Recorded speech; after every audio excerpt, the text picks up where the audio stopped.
இன்னைக்கு ஒருபாடு சந்தோஷமான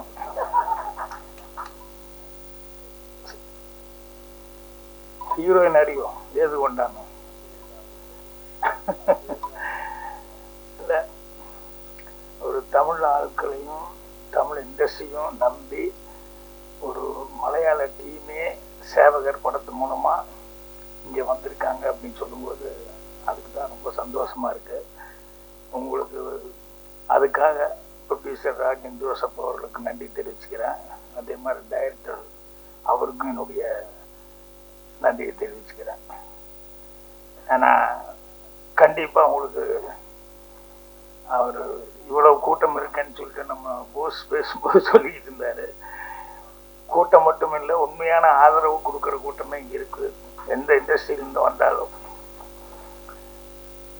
மரியாதைக்குரிய பத்திரிகை நண்பர்கள், ஊடக நண்பர்கள் எல்லாத்துக்கும் என்னுடைய பணிவான வணக்கம் தெரிவிச்சுக்கிறேன். மற்றும் வந்திருக்க எல்லாத்துக்குமே என்னுடைய பணிவான வணக்கம். படத்தோட டைட்டில் சேவகன். உண்மையிலேயே ரியல் லைஃப்லேயும் சேவகனாக இருந்துட்டு இன்னும் குறிப்பாக தமிழ் இண்டஸ்ட்ரிக்கு சேவகனாக இருக்கிற ராஜன் சாருக்கு என்னுடைய தெரிவிச்சுக்கிறேன். அதே நேரத்தில் ராஜன் சார் விஷயத்தில் கொஞ்சம் பெண்கள் கல்யாணம் ஆகிறதுக்கு கொஞ்சம் கேர்ஃபுல்லாக இருங்க. ஏன்னா கல்யாணம் ஆகாத பண்ணிக்கணும்னா அவர் சேதாரம் இருக்கா இல்லையா அப்படின்னு அவர் சொல்லிட்டு இருக்கும்போது ஒரு வார்த்தை சொன்னார். என்னன்னா, தயாரிப்பாளர் இல்லை அப்படின்னா நடிகர் இல்லை, டைரக்டர் இல்லை, விநியோகஸ்தர் இல்லை, யாருமே இல்லை அப்படின்னு சொல்லிட்டு அது உண்மைதான். ஆனால் கதை இல்லைன்னா தயாரிப்பாளர் இல்லை.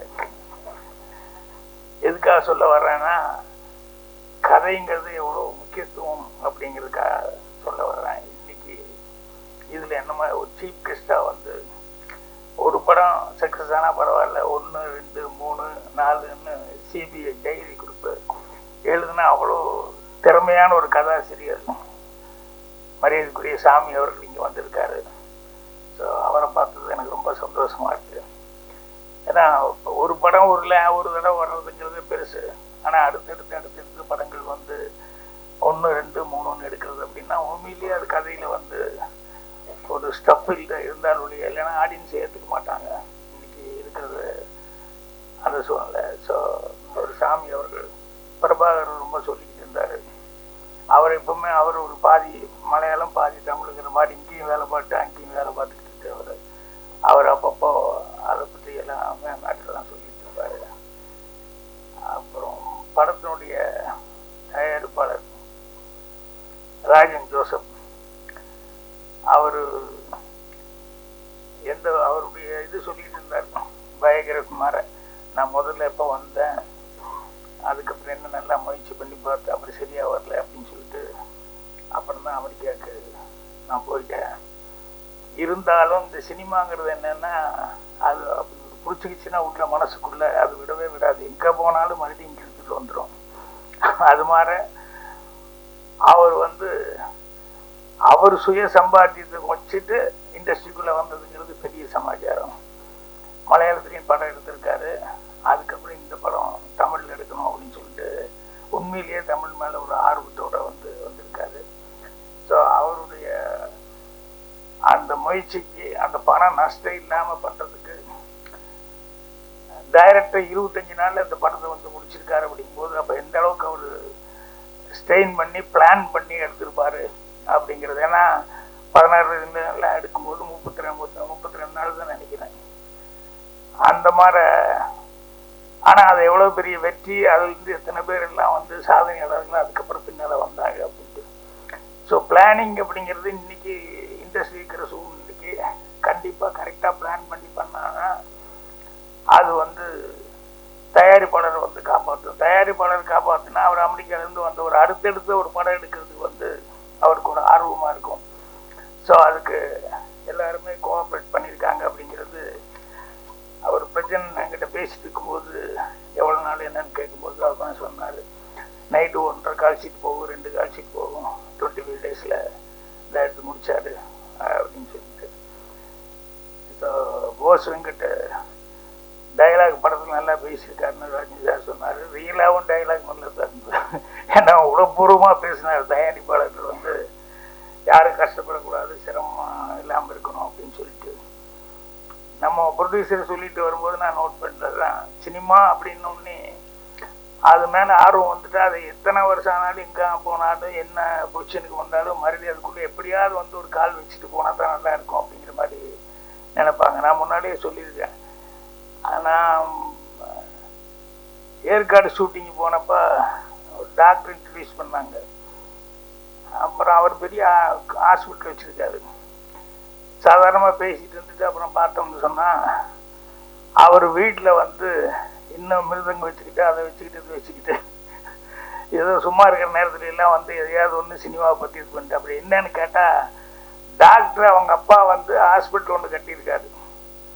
ஆனால் இவருக்கு வந்து சினிமாவில் நடிக்கணுங்கிற ஒரு ஆர்வத்தில் வந்து அவர் படிக்காமல் நேரம் இங்கே காலேஜ் ஓடி வந்துட்டார். அவங்க அப்பா அடித்து கொண்டு போய் எதுக்கடா நான் ஹாஸ்பிட்டல் கட்டியிருக்கேன் அப்படின்னு சொல்லி மரியாதையை படின்னு அப்புறம் எம்பிபிஎஸ் படிக்க வச்சு அதுக்கப்புறம் அந்த ஹாஸ்பிட்டலில் கவனிச்சுக்கிட்டு இருந்தார். நான் போனப்போ ரொம்ப குறையாக சொன்னார், இந்த மாதிரி முடியாமல் போச்சு அப்படின்னு சொல்லிட்டு.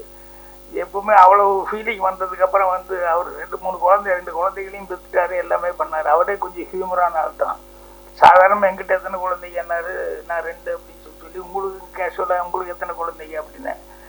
எனக்கு 2 அப்படின்னு சொல்லிட்டு அதுக்கு அஃபீஷியலி அப்படின்னாரு. அந்தளவுக்கு ஹியூமர் சென்ஸ் உள்ள ஒரு டாக்டர். ஸோ அவருக்கு நடிக்கணும்னு நினச்சி நடிக்க முடியாமல் போயிடுச்சு அப்படிங்கும்போது மனசு கஷ்டமாக இருந்தது. இல்லை அது அது அந்த ஃபீலிங்லேயே ஒருத்தர் கடைசி வரைக்கும் இருக்கக்கூடாது அப்படிங்கிறதுக்காக ராசுகுட்டி படத்தில் அவர் ஐஸ்வர்யா அப்பாவை போட்டு நடிங்க அப்படின்னு சொல்லிட்டு உங்களை ஸ்க்ரீனில் பார்த்துட்டா இத்தனை நாள் கஷ்டப்பட்டதெல்லாம் சரியாக போகும் அப்படின்னு சொல்லிட்டு ராசுகுட்டியில் அப்பாவை நடிக்க வச்சேன். அவருக்கு அப்பாவை நடித்ததை விட ஐஸ்வர்யாவுக்கு அப்பாங்கிறது அவர் இன்னும் ரொம்ப பயங்கரமான சந்தோஷமாக ஃபீல் பண்ணுறது. அது மாதிரி சில பேர்த்துக்கு நடிக்கணும் அப்படின்னு சொல்லி ஒரு ஆர்வம் வந்துச்சு அப்படின்னா ஏதாவது ஒரு விதத்தில் அவங்கள நடிக்க வச்சோம்னா அவங்களுக்கு அப்படி ஒரு சந்தோஷமாக இருக்கும். எனக்கு தெரிஞ்சு லால்குடி நாங்கள் ஊமைன்னு சொல்லுவோம், அவர் பேர் முனுசாமி. ஆனால் எனக்கு பயங்கரமான ஃபேனு. எப்போவுமே என்னுடைய பிறந்தநாள்லேருந்து எல்லாத்துக்கும் வந்துடுவாப்புல. அப்புறம் அவன் வந்து அவங்ககிட்ட இந்த ஏதாவது ஒரு டிஃபெக்ட் இருக்கவங்ககிட்ட வேற ஏதாவது ஒன்று பிரமாமாக ஒரு டேலண்ட் இருக்கும். அவர் வந்து லிப் ரீடிங் யார் பார்த்தாலும் என்கிட்ட பேசிகிட்டு இருக்கும்போது எல்லாத்தையும் பார்த்துட்டு இருந்தால் அது லிப் ரீடிங் வச்சுக்கிட்டு அவங்க என்ன பேசுனாங்க எது பேசுனாங்க கரெக்டாக என்கிட்ட சொல்லுவாப்புல, கம்யூனிகேட் பண்ணுவாப்புல. அவருக்கு நடிக்கணும்னு ஒரு ஆசை, ஊமை. ஆனால் நான் பிடிச்சி போட்டேன், வரவாள் நடி வா அப்படின்னு சொல்லிட்டு. அவங்ககிட்ட என்ன ஸ்பெஷாலிட்டின்னா தமிழ் பேசுறது எல்லாமே புரியும், யார் என்ன பேசுகிறாங்க என்ன தமிழ் நல்லா புரியும், கொஞ்சம் படிக்கவும் செய்வாப்புல. இப்போ அவரை டிடிஆரை போட்டு பவுனுதால வந்து அதில் ஒரு டைலாக் ஒன்று எழுதி கொடுத்தேன். நான் டிக்கெட்டெல்லாம் வந்துடுவேன், அவர் அப்படியே மேலேருந்து கீழே வரைக்கும் பார்த்துட்டு எந்த ஊர்லேருந்து வர்ற அப்படின்னு சொல்லி கேட்கணும். இப்போ டிக்கெட் எல்லாம் வந்திருக்கே அறிவில்லை, எந்த ஊர்லேருந்து வர்ற அப்படின்னு இது வந்து எழுதி கொடுத்துட்டேன். எழுதி கொடுத்தோடனே உடனே அதை வாங்கி பார்த்துட்டு நான் டேக்கில் சொன்னேன் கேட்கா அப்படின்னு சொல்லிட்டு டக்குன்னு அந்த லிப்பு மட்டும் அந்த டைமிங் கொடுப்பாப்புல. இதை அந்த படத்துலாம் நடிக்க வச்சதுக்கப்புறம் தேட்டரில் வந்து படம் பார்க்குறவங்க அந்த ஊருக்காரங்க இருப்பாங்க இல்லையா, அந்த ஆள் பேச மாட்டார் ஊமை அப்படின்னு தானே எல்லாம் நினச்சிருப்பாங்க. அவர் திடீர்னு தமிழில் பேசுகிறாருன்னு டப்பிங்கில் எல்லாரும் எப்படி அந்த ஆள் பேசுகிறேன் எப்படி அந்த ஆள் பேசுகிறான்னு எல்லாரும் அவர்கிட்ட கை விட்டு எப்படி எப்படின்னாங்க. அது அவருக்கு எவ்வளோ சந்தோஷமாக இருக்குது அப்படிங்கிறது. அதுக்கப்புறமா அந்த மாதிரி நிறைய பேர் இருக்காங்க கேரக்டர்ஸு. ஸோ அவங்களுக்கெல்லாம் அந்த ஆர்வம் அப்படிங்கிறது வந்து கடைசி வரைக்கும் இருந்துகிட்டு இருக்கும். ஸோ இதில் இவர் வந்து படம் எடுக்கிறது மட்டும் இல்லாமல் நடிக்கவும் செஞ்சுட்டாரு. அந்த படம் அவசியம் நான் பார்க்கணும், மலையாளத்தில் செஞ்சது இல்லையா. ஸோ இந்த படத்தில் எல்லாம் ஒர்க் பண்ணவங்க எல்லாருக்குமே வந்து கண்டிப்பாக பிரஜன் ஆளுகுலம் நரேன் போஸ் வந்துட்டு சகானா எல்லாத்துக்கும் அட்வான்ஸாக என்னுடைய வாழ்த்துக்கள் தெரிவிச்சுக்கிறேன். ஏன்னா அவர் நல்ல ப்ரொடியூசர் கிடைச்சிருக்காரு, அதே நேரத்தில் நல்ல டைரக்டரும் கரெக்டாக பிளான் பண்ணியிருக்காரு.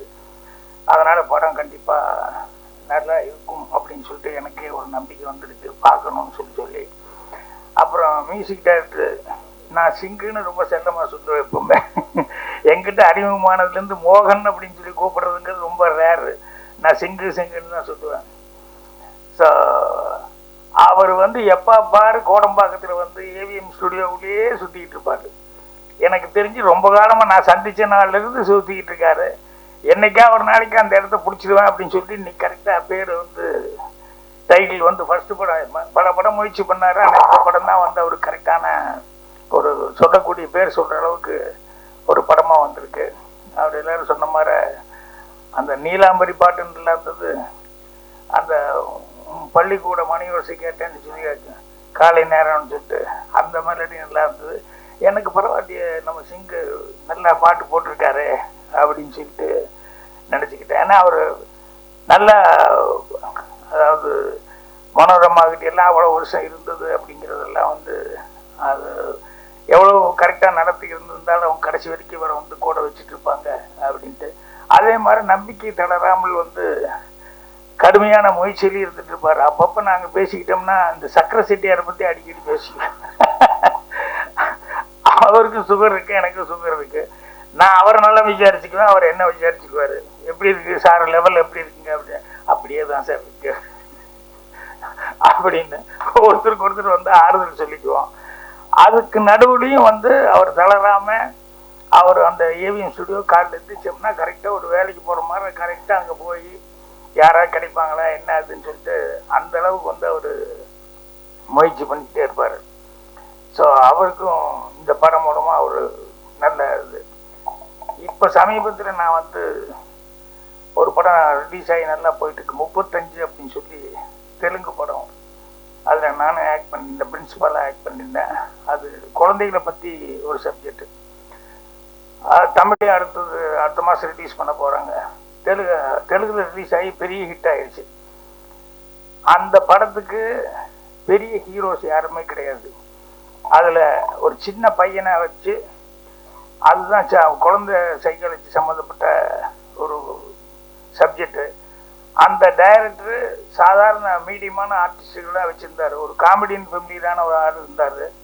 அவர் அது கூட ரொம்ப ஃபெமிலியர் இல்லை, அவரும் அப்போ தான் அப்கமிங்கில் வந்துட்டு இருந்தார். அதுக்கப்புறம் பார்த்தா இப்போ நான் இருந்தேன், இன்னொரு 2-3 அவங்க எல்லாருமே சிம்பிளான ஆளுங்க. ஒரு பையனை நம்பி தான், அந்த பையனை பற்றி தான் சப்ஜெக்டு. இப்போ அமீர் கான் கூட தாரே ஜமீன் பர் ஏதோ ஒரு படம் எடுத்திருந்தார், அந்த ஜாதி படம். ஸோ அந்த கதை வந்து சொல்லி பிரின்சிபலாக நீங்கள் நடிக்கணும்னு சொல்லி கேட்டப்போ நான் கதையை சொன்னப்போ ரொம்ப நல்லா இருக்குது, கண்டிப்பாக அது சக்ஸஸ் ஆகும் அப்படின்னு சொல்லி சொன்னேன். சாதாரணமாக தெலுங்கு படங்க அப்படின்னு சொல்லும்போது அங்கே வந்து கண்டிப்பாக ஐட்டம் சாங் இருக்கா, ஃபைட் எவ்வளோ இருக்குது, அதுக்கு தகுந்த மாதிரி ஃபெமிலியர் ஆர்டிஸ்ட் இருக்கா அப்படிங்கிறத மெயினாக அதிகமாக பார்க்குறதுங்கிறது தெலுங்கில் வந்து பார்ப்பாங்க.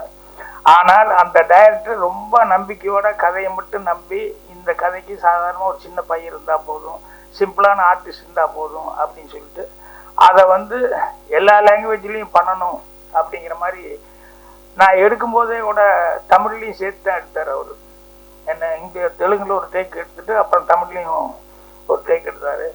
இப்போ போன வாரத்தில் அது நான் ஹைதராபாத்தில் அந்த படம் இது போட்டிருந்தாங்க, 6ஆம் தேதி தான் ரிலீஸ் ஆச்சு நினைக்கிறேன். அதுக்கு நானும் போயிருந்தேன். அப்போவே அதுக்கு வந்துருந்தவங்க எல்லாருமே நிறைய பேர் படம் பார்த்துட்டு படத்தை பற்றி ரொம்ப சிறப்பாக சொன்னாங்க. அது இப்போ தமிழில் வேறு ரிலீஸ் ஆக போகுது. எதுக்கு சொல்ல வரேன்னா, தெலுங்குல வந்து கண்டிப்பாக கம்பல்சரியாக நல்ல நடிகர்கள் வேணும், அவங்க வேணும், இவங்க வேணும், அப்போ தான் அந்த ஆடியன்ஸு நினைப்பா பார்க்க வருவாங்க அப்படின்ட்டு இருக்குது. அதே கிடையாது.